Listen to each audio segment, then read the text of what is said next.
Your brain processes visual information at 60 bits per second. A single conscious thought consumes 20 watts of energy. Your grandfather's brain, with decades of synaptic optimization, does more with less. The Baltimore longitudinal study of aging tracked thousands of brains across decades. The data shows your hippocampus, your memory center, is losing volume faster than your grandfather's did at your age. The culprit isn't aging. It's the light in your pocket. That mismatch you just felt. The data hitting something you already suspected but couldn't name is the entrance to a much deeper story. Subscribe if you want to see where this trail leads, because the next piece of evidence reframes everything you think you know about your own attention.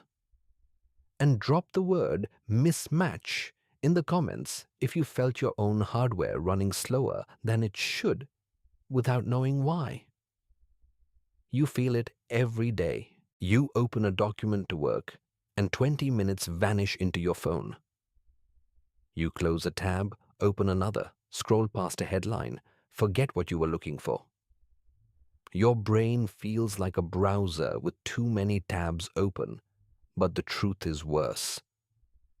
Your hardware is objectively slower than it was 40 years ago. And that's before we talk about dopamine.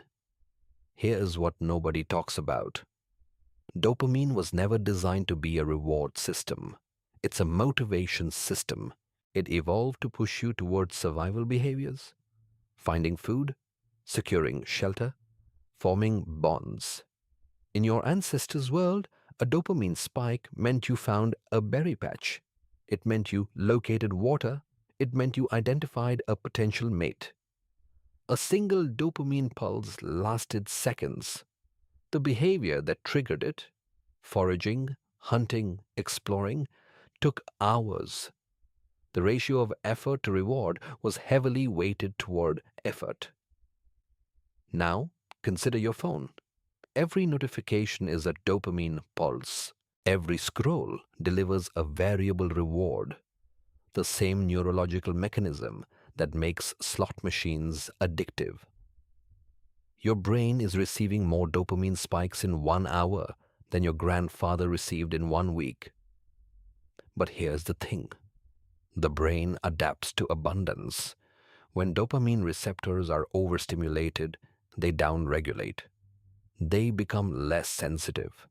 This is called receptor desensitization.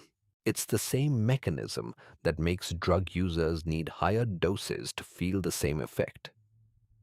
A 2019 fMRI study at Harvard tracked prefrontal cortex activation in subjects during acute stress.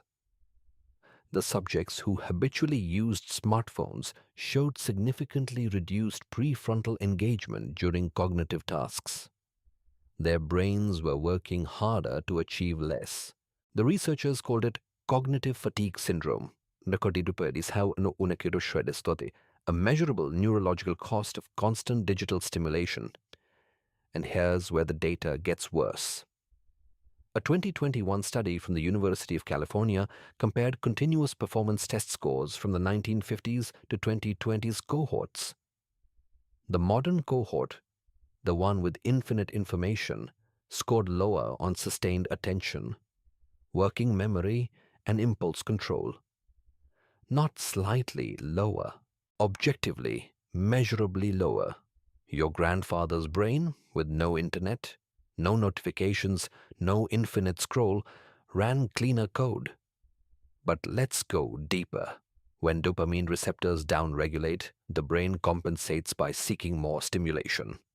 You scroll faster, you open more tabs, you check your phone more frequently. This is the feedback loop. The part almost nobody quotes. This loop activates the same neural pathway as fight or flight. Your brain treats a notification like a predator. Your cortisol spikes. Your heart rate elevates. Your prefrontal cortex, and the seat of rational thought, partially shuts down. This is where most people close the study and go back to scrolling. But if you're still here, you're in the minority. The kind of viewer who wants to understand what's actually running your nervous system, not just nod and scroll past. Subscribe to join that minority, because the people who recognize this loop are the ones who learn to break it. And comment with the word predator if you've ever felt a notification spike your nervous system the way you'd expect from a threat, not an email. Hippocrates wrote in his aphorisms circa 400 BCE that excessive rich foods disturb the mind and produce melancholy. He was describing the same mechanism, an overload of stimulation that exhausts the brain's natural regulation systems. Magellan, writing 2 centuries later in De Alimentorum Facultatibus, identified melancholic foods that thicken the black bile and depress the spirit. He was describing the neurological cost of chronic overconsumption, in his time, of food, in yours, of information. One thing we notice: the ancient physicians understood something modern medicine often misses. The brain's reward system has a finite capacity. Beyond a certain threshold, more stimulation doesn't increase pleasure. It decreases function. Consider the dopamine baseline. Your natural baseline is set by your genetics and your environment. When you receive a dopamine spike, your baseline temporarily drops below its set point. This is the crash after a sugar high or a social media binge. Over time, if you spike dopamine frequently, your baseline settles lower. You need more stimulation just to feel normal. This is the hidden cost of modern convenience. Every scroll, every notification, every swipe is a micro spike that pushes your baseline downward. You're not becoming more efficient, you're becoming more dependent. And here's where the ancestral data becomes essential. Comparative ethnography of Orkang and Hadza foragers in southern Africa and Tanzania shows something remarkable. Their cortisol levels, the primary stress hormone, are lower than modern knowledge workers. Their dopamine receptor density is higher. Their prefrontal cortex shows less age-related decline. These are people living without screens, without notifications, without infinite scroll. Their brains evolved in the environment they inhabit. Your brain evolved in that environment too, but you're running it in a world that didn't exist 10,000 years ago. The mismatch is the problem. Your brain has a Paleolithic operating system. You're running a Pleistocene brain in a digital environment. The hardware hasn't updated. The proof is in your own wiring. If you felt your memory slipping or your focus fraying, this isn't normal aging. It's the cost of a life your brain wasn't designed for. And I'm about to show you what your ancestors did instead. What your ancestors did was simple. They operated in an environment of scarcity.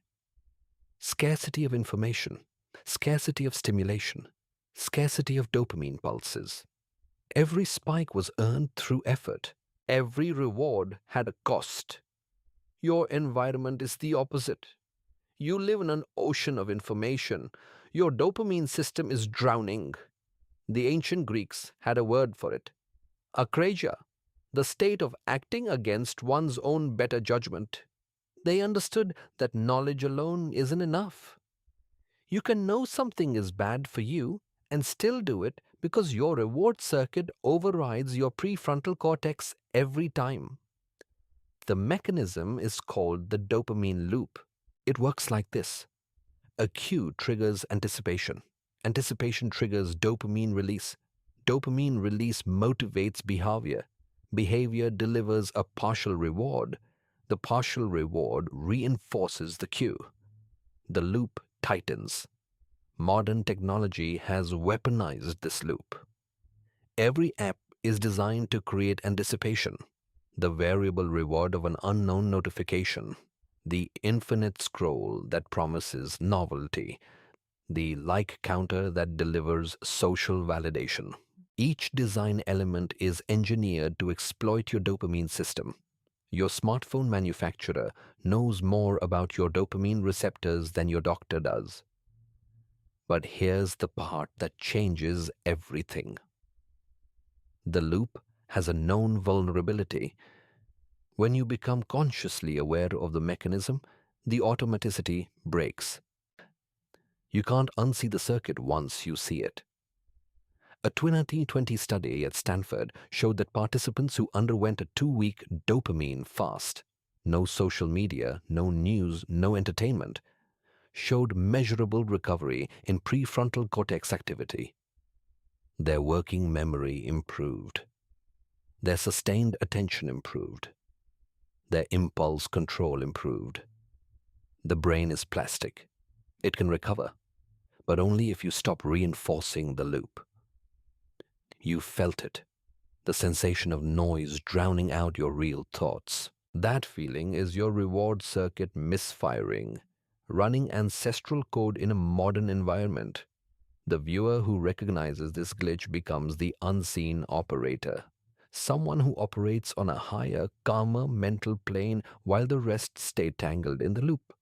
I'll show you the exit protocol next. The exit protocol begins with one insight. Dopamine is not the enemy. The ratio is. Your brain was designed for effort to reward ratios that were heavily weighted toward effort. Modern technology has inverted this ratio. You receive the reward before the effort. You get the dopamine spike before the work. This is why procrastination feels so powerful. Your brain chooses the immediate, guaranteed dopamine hit over the delayed, uncertain reward of productive work. It's not laziness, it's biology. The ancient physicians knew this too.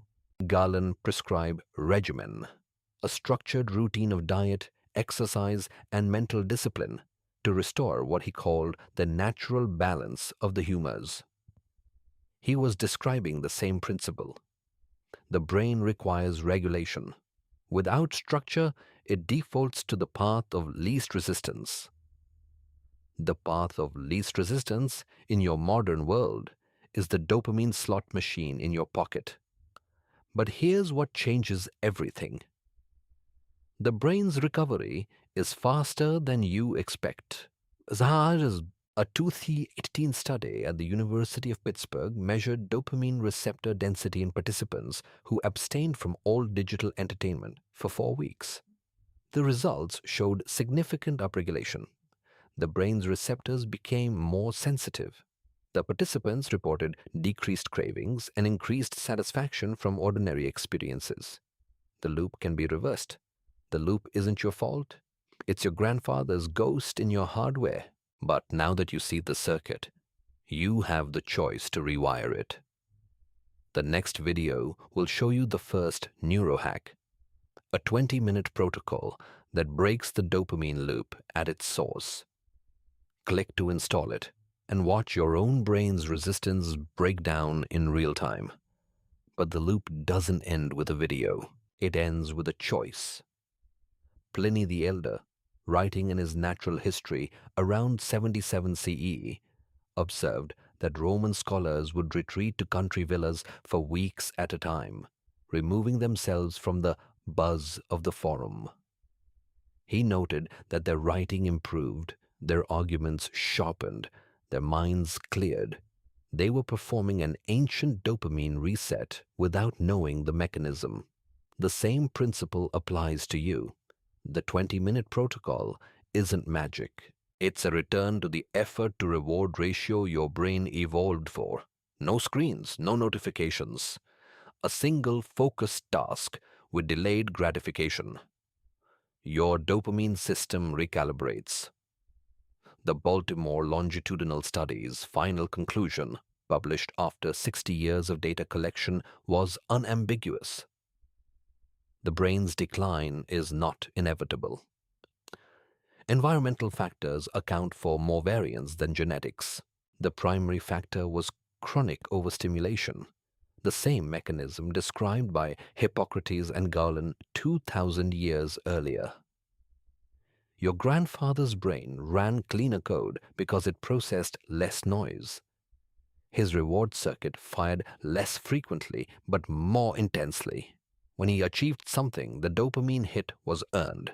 It registered. You can recover that registration. The data proves it. The ancient physicians suspected it. The only question remaining is whether you will close this tab and do something your brain wasn't designed for. Sit in silence. Feel the discomfort of boredom and let your dopamine receptors resensitize.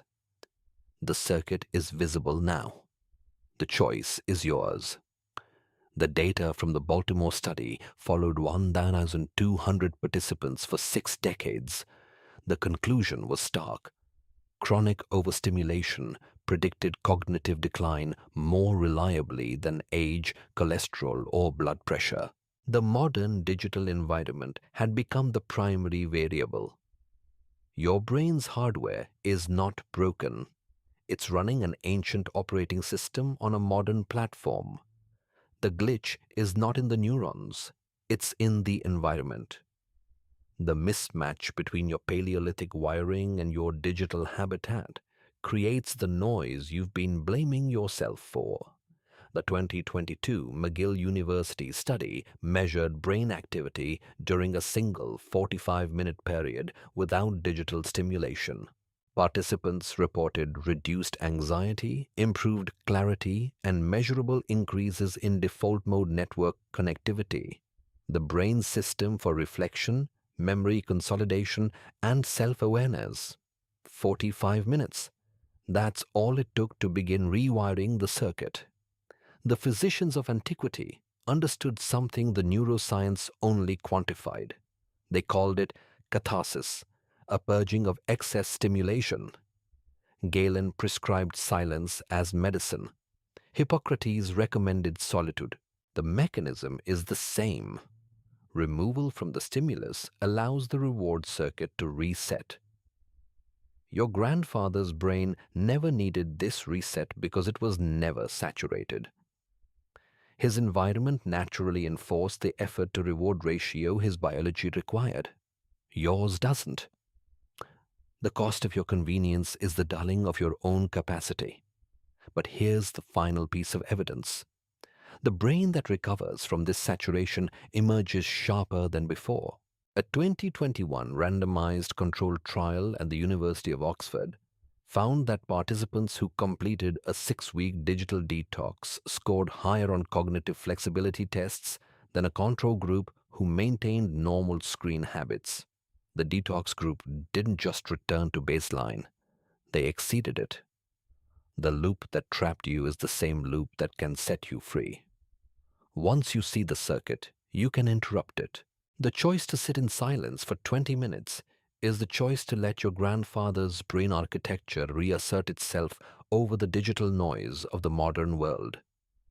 The mechanism is ancient. The cost is measurable.